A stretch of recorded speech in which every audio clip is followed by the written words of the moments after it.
E se eu te disser que o filme O que Ficou para Trás não é terror, e sim tensões psicológicas a partir dos pontos de vista dos personagens principais?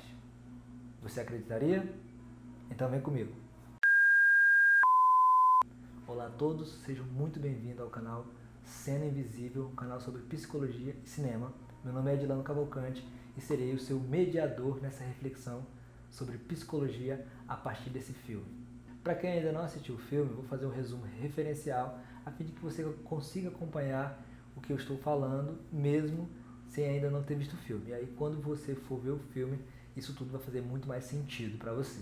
O filme acompanha um casal, Bol e Niall, que tiveram que deixar o seu país, Sudão do Sul, por conta de conflitos e guerras, e eles, por não ter grana para se estabelecer em outro continente, eles atravessam o oceano de forma clandestina, tentando chegar na Europa.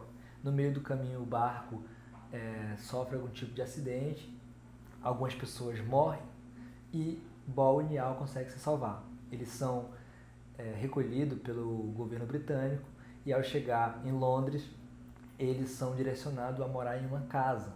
Então a casa simbolicamente representa um passado traumático e tenso que ainda não ficou para trás e um futuro com todas as possibilidades que ele pode trazer, com todas as conquistas e experimentações. A partir desse lugar simbólico que é a casa, é que entraremos no universo psicológico dos dois personagens.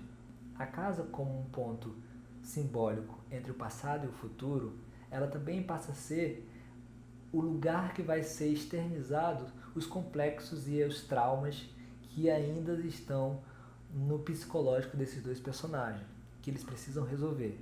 Então a casa passa a ser esse cenário visual externo desses monstros psicológicos que estão na cabeça desse casal e que precisam ser resolvidos, precisam ser superados, a fim de que a casa se torne o que ela efetivamente pode representar para um futuro.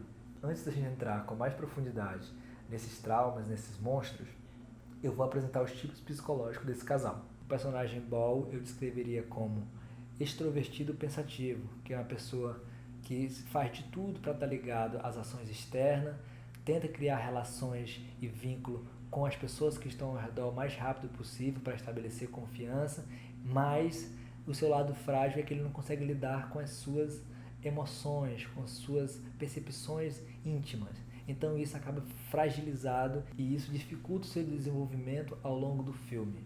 Já a personagem Niall eu a descreveria como introvertida sensitiva, porque ao longo do filme a gente percebe que ela tem uma relação mais particular de lidar com as coisas e tem uma sensibilidade de lidar com essas emoções que também a acompanha. Ela consegue dialogar melhor com esse sentimento, consegue criar um pouco mais de intimidade com esses seres. Agora a gente vai apresentar os diversos pontos de conflitos que se desenvolvem ao longo do filme na tentativa dos personagens resolverem suas questões psicológicas, seus medos, suas sombras. E esse desenvolvimento nos ajuda a entender como a gente também acaba se comportando quando a gente está em uma situação de conflito com sentimentos e emoções mal resolvidos ao longo de nossa vida. Então fique atento e perceba se algo tem a ver com você, se algo tem a ver com um comportamento que você já teve no passado ou alguém que você convive que esteja passando por esse tipo de conflito. Talvez você possa absorver esse conhecimento para você ou possa ajudar uma outra pessoa. Primeiro vamos apresentar as diversas formas que Bol tenta encontrar para resolver os problemas que estão em sua cabeça, em sua mente. A primeira coisa que ele faz é tentar fingir que o problema não existe, ou seja, ele coloca o problema numa categoria de sonho, de pesadelo, mas que vai passar. E é claro, quanto mais você nega um problema, mais ele aumenta no seu inconsciente, mais ele aumenta nos seus complexos ali debaixo do tapete. Sua segunda tentativa é romper com o passado, com suas tradições, a fim de deixar tudo para trás e começar forçosamente um futuro sem resolver esse passado de forma emocional. Então ele pega as roupas, os objetos que ele e a esposa conseguiram trazer do seu país e queima, compra roupas novas, enfim, tenta adaptar-se o máximo possível à cultura que agora ele tenta participar, porém ele não consegue acessar o seu campo de conflito emocional. ele continua sendo perseguido pelos seus traumas, independente do que ele faça com os objetos, com as representações culturais que ele tinha de seu país. Uma terceira tentativa, que é muito intensa no filme, é o conflito que ele desenvolve com as suas sombras. Quanto mais ele tenta negar as sombras, mais elas crescem, mais elas aparecem na casa. E aí a gente vai percebendo que, em vez de ser uma sombra, passa a ser duas, passa a ser três, enfim, acaba sendo uma manifestação de traumas e sombras. E aí o Ball tenta confrontar com essa sombra de forma brutal. Ele tenta destruir a sombra a marteladas. Tem uma cena do filme muito importante que é ele destruindo toda uma parede a marteladas à procura do monstro, achando que dessa forma ele consegue resolver esse problema. Só que ele não percebeu ainda que o problema está na cabeça dele, está nos seus complexos mal resolvidos, está nos seus traumas que precisam ser acolhidos. Em paralelo ao Ball, tem a sua esposa Niall, que também tem acesso a esses monstros. Nos primeiros momentos ela se assusta, ali ela fica tensa, mas logo em seguida, por ela ser uma pessoa sensitiva, ela percebe que aqueles monstros estão dentro dela e que ela não está vendo coisas para além do que ela conhece, para além do que ela pode acolher. São sombras que ela precisa desenvolver dentro de si, que ela precisa resolver esse problema, não sozinha, mas junto com o marido, para que ela possa desenvolver algo para o futuro. No entanto, essa diferença de pontos de vista dela e do marido acabam criando uma tensão entre os dois. Ela percebe que não é da maneira brutal que o marido estava tentando resolver, que eles vão conseguir harmonizar os seus traumas com a casa e com o seu futuro, mas ela também não consegue estabelecer uma ideia, uma argumentação, uma saída para conseguir trazer o Ball para uma outra perspectiva que não a do conflito. Então ela tenta fugir da casa, ela tenta deixar o Ball sozinho naquela loucura, porém ela não consegue, porque ela também faz parte daquela narrativa, ela faz parte daquela história, então a casa não deixa com que ela vá embora. E aí, no meio desses conflitos de tensões entre o casal e a casa, o filme apresenta o que realmente está assustando a casa, que são as pessoas que morreram durante a travessia e inclusive uma garotinha chamada Niagaki que estava vindo com um casal, aparentemente filha desse casal. Esse ponto de spoiler eu não vou dar para que vocês possam acompanhar essa tensão durante o filme, quando vocês forem assistir ou quando for rever o filme. Então ela vem com toda a força nos seus pensamentos, em suas sombras, tentando criar um campo de empatia que não seja o de negação, que não seja o de encobrimento, que não seja o de desvalorização daquela morte. A criança tenta encontrar luz, encontrar aconchego dentro daqueles corações. Enquanto ela não encontrar esse aconchego, enquanto ela não encontrar essa harmonia com esse casal não vai conseguir desenvolver nenhum tipo de perspectiva de vida, porque eles vão estar sempre vinculados a esse monstro, a essa culpa, a essa sombra. E aí, quando a gente percebe que o monstro é uma criança querendo atenção, a gente cria dois campos de intervenção. Então, existe uma culpa, uma responsabilidade que não foi efetivada, que não foi executada, e existe alguém querendo justiça de uma maneira conflituosa. Essa pessoa que quer justiça de maneira conflituosa, que é um monstro que aparece no final do filme, invocando, querendo a morte do Ball como sacrifício, ele na verdade não é Niagaki, não é a criança.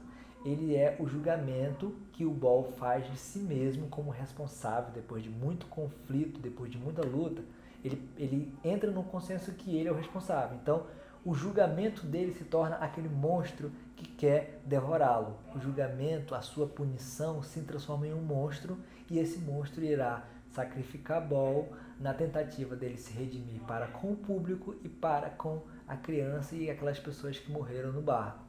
A princípio, Niall fica nesse meio termo. Ela acredita, mas ela não acredita. O seu lado sensitivo não permite que ela entre totalmente no jogo desse monstro que se apresenta de várias maneiras. Para ela, ele se apresenta como a tribo de mulheres que ela fazia parte, dizendo para ela que o sacrifício precisa ser feito, e para o Ball ele se apresenta como uma sombra oculta no escuro, sem rosto, que apenas pede que ele faça sacrifício, que ele permita que o monstro tome conta de seu corpo para que Niagaki possa ser livre. E aí, nesse conflito de julgamentos e conflitos emocionais, o Ball, como é o personagem mais atormentado e, consequentemente, mais fragilizado da história, ele acaba se rendendo ao seu julgamento e faz o sacrifício. Ele abre o corpo para que o monstro o tome.